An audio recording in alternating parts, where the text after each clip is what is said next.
अजित पवार मृत्यूबाबत अतिशय धक्कादायक घटना सध्या समोर येत आहेत। अशा घटना तुमच्या अक्षरशः पायाखालची जमीन सरकेल अशा काही धक्कादायक गोष्टी सध्या समोर आलेल्या आहेत। अजितदादांचा विमान अपघातात मृत्यू झाला, पण हा अपघात घडण्यामागे कोणाचा हात होता ते सुद्धा पहा। चॅनलवरती पहिल्यांदा आला असेल तर चॅनलला जरूर सबस्क्राईब करून घ्या। अखेर आरोपीला अटक केलं जाईल का असा एक सवाल उपस्थित केला जातोय। असा व्यक्ती ज्याला ताब्यात घेऊन जवळपास 6 तास त्याची कसून चौकशी झाली आणि त्या चौकशीमधून या अपघाताविषयी अतिशय धक्कादायक गोष्टी आणि बाबी समोर आलेल्या आहेत।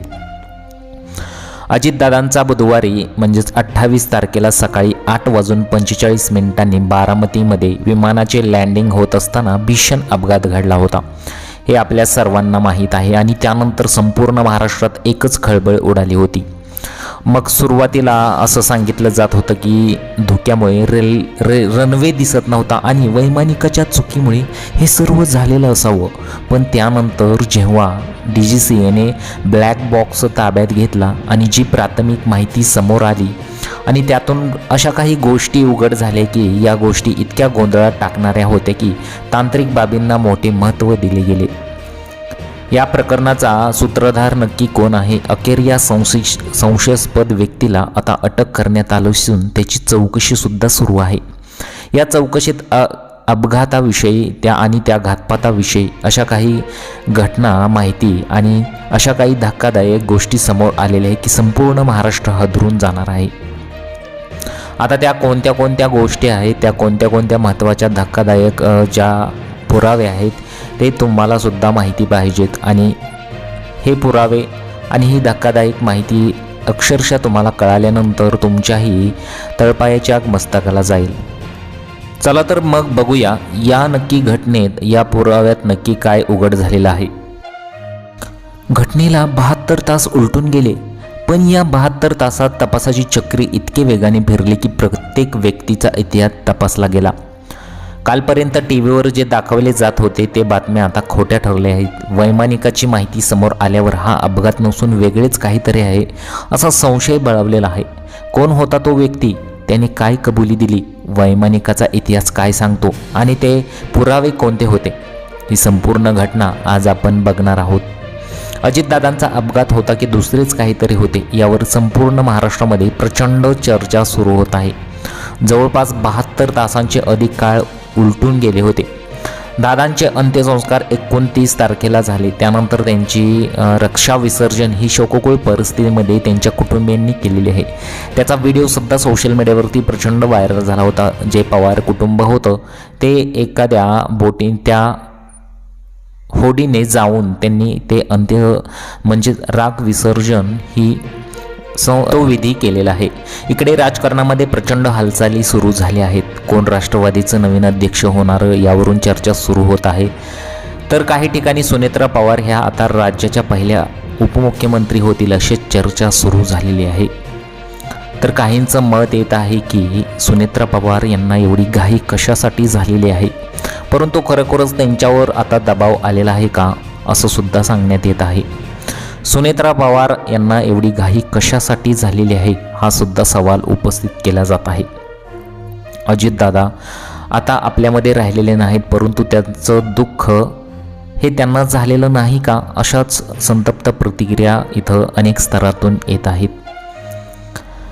आता तपास यंत्रणा अतिशय वेगाने काम करत आहे आणि याच तपास यंत्रणेमध्ये काही धक्कादायक गोष्टी समोर आलेल्या आहेत।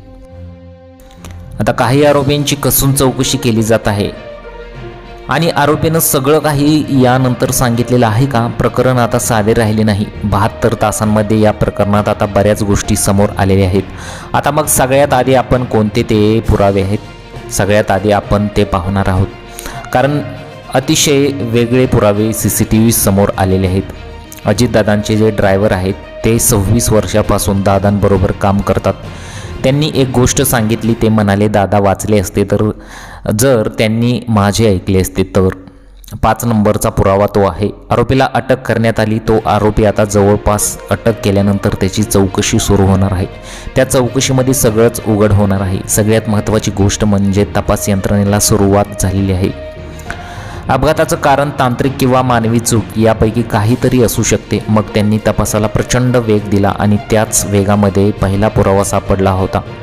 CCTV footage. खरं तर या CCTV फुटेजमधून संशय बळावला होता. यात दिसते की विमान हवेत उडत असताना अचानक एका बाजूला पलटी झाली. जे काही युद्ध विमान नव्हते जे हवेत कसरती करेल. मग या विमानाने अशी बॅरल रोल पलटी का घेतली असा प्रश्न तपास यंत्रणेला पडत होता. दुसरा पुरावा म्हणजे तो जो होता थेट ब्लॅक बॉक्समधून आलेला तो पुरावा. सकाळी 8:40 वैमानिकाचा कंट्रोल रूमशी संपर्क होता. नियमानुसार संकटकाळी मेडे असा सिग्नल दिला जातो, पण या विमानातून तसा कोणताही सिग्नल आलेला नाही. आणि वैमानिकाचे शेवटचे शब्द होते ओ शिट. असा अर्थ अचानक काहीतरी बिघडलेला आहे आणि तो तसा शेवटचा शब्दसुद्धा निघालेला आहे, ज्याची कल्पना वैमानिकालाही नव्हती.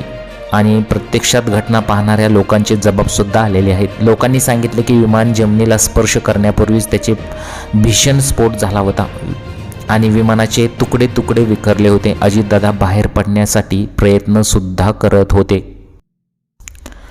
आता अजून एक पुरावा आहे. ज्या विमानाने अजितदादा प्रवास करत होते ते विमान VCR कंपनीचे होते. या कंपनीचे मालक कॅप्टन VK सिंग आणि रोहित सिंग हे पितापुत्र आहेत. या कंपनीचा रेकॉर्ड अतिशय खराब आहे. विमान 16 वर्ष जुने होते. वैमानिकाला मद्यपानामुळे 2दा बडतर्फ करण्यात आलं होतं, हे सुद्धा नमूद झालेलं आहे. शेवटचे आणि सर्वात धक्कादायक वळण म्हणजे ज्या व्यक्तीला 6 तास ताब्यात घेऊन चौकशी केली त्याने अखेर कबुली दिली.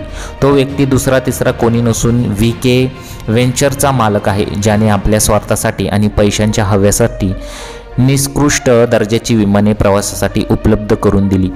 विमानात तांत्रिक दोष असून सुद्धा त्याने दादांसारख्या मोठ्या नेत्याच्या जीवाची पर्वा केली नाही. या मालकाला आता अटक करण्यात आली असून त्याच्यावर मनुष्यवधाचा गुन्हा दाखल करण्यात आलेला आहे. शेवटी एक गोष्ट लक्षात घ्या की संपूर्ण माहिती सध्या उपलब्ध झालेली आहे ती सूत्रांवर आणि तर्कांवर आधारित आहे. त्यामुळे या घटनेमध्ये वेगळी काही धक्कादायक माहितीसुद्धा येऊ शकते किंवा जो दुसरा आरोपी आहे तो सुद्धा समोर येऊ शकतो. सध्या तर अशी धक्कादायक माहिती जी आहे ती समोर आलेली आहे. जो वेंचूर कंपनीचा जो मालक आहे त्याला आता अटक करण्यात आलेली आहे. जे पितापुत्र होते ते सुद्धा हे निकृष्ट दर्जाची विमाने प्रवासासाठी उपलब्ध करून देत होते आणि विमान तांत्रिक दोष असून सुद्धा दादांसारख्या मोठ्या नेत्याची जीवाची त्यांनी पर्वा केलेली नाही. आता त्या दोघांना अटक केलेली आहे आणि त्यांची कसून चौकशी केली जात आहे. त्यामुळे पुढे आता यामध्ये काय काय सापडतंय, काय काय धक्कादायक गोष्टी समोर येत आहेत ते पाहणं खूप गरजेचं आहे. तुम्हाला या घटनेबद्दल काय वाटतं? तुमच्या प्रतिक्रिया मला कमेंट बॉक्समध्ये जरूर कळवा.